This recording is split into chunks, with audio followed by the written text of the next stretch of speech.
Savitri. Book 10. The Book of the Double Twilight. Canto 4. The Dream Twilight of the Earthly Real. Page 651.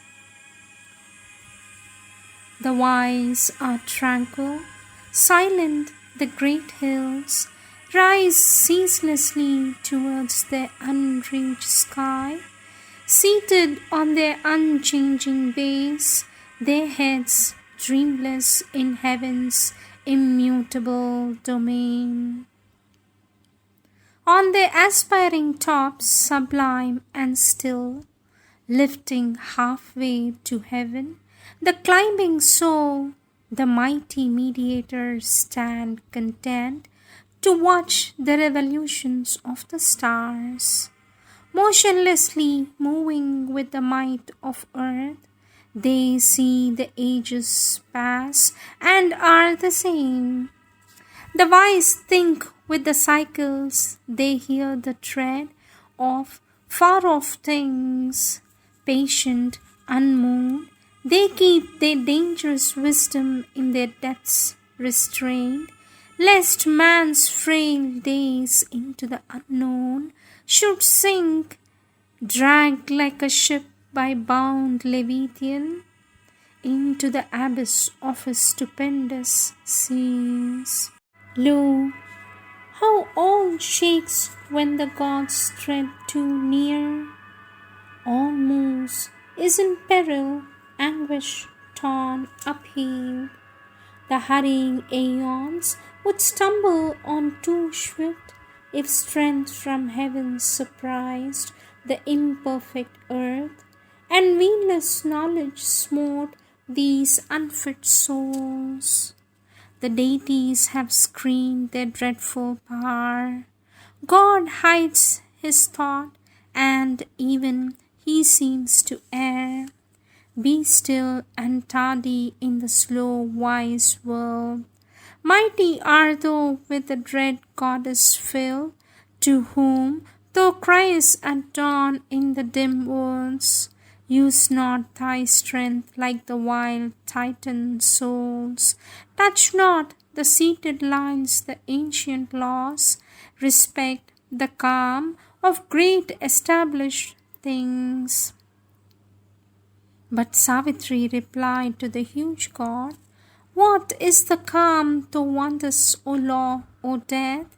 Is it not the dull vision dread inert of monstrous energies chained in a stark round, soulless and stone-eyed, with mechanic dreams? Vain the soul's hope if changeless law is all.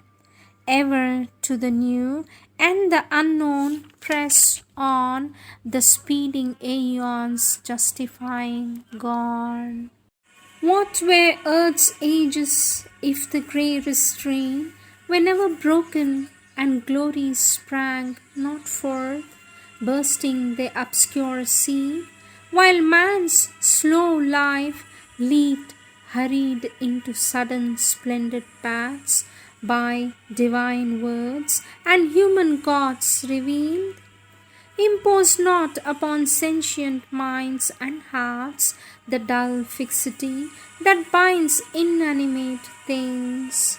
Well is the unconscious rule, for the animal breeds content to live beneath the immutable yoke.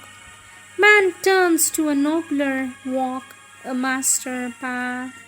I trample on thy law with living feet, for to arise in freedom I was born. If I am mighty, let my force be unveiled, equal companion of the dateless powers, or else let my frustrated soul sink down, unworthy of Godhead in the original sleep. I claim from time my will's eternity, God from his moments. Death replied to her, why should the noble and immortal will stoop to the petty works of transient earth, freedom forgotten and the eternal's path? Or is this the high use of strength and thought to struggle with the bonds of death and time, and spend the labor that might earn the gods, and battle and bear agony of wounds, to grasp the trivial joys that earth can guard in her small treasure chest of passing things? Child, hast thou trodden the gods beneath thy feet, only to win poor shreds of earthly life for him thou lovest, cancelling the grand release, keeping from early rapture of the heavens his soul the lenient deities have called? Are thy arms sweeter than the courts of God? She answered, straight I tremble on the road, the strong hand hewed for me, which planned our paths. I run where his sweet dreadful voice commands, and I am driven by the reins of God. Why drew he wide his scheme of mighty worlds, or filled infinity with his passionate breath? Or wherefore did he build my mortal form, and saw in me his bright and proud desires, if not to achieve, to flower in me, to love, carving his human image, richly shaped in thoughts and largenesses and golden powers? Far heaven can wait our coming in its calm.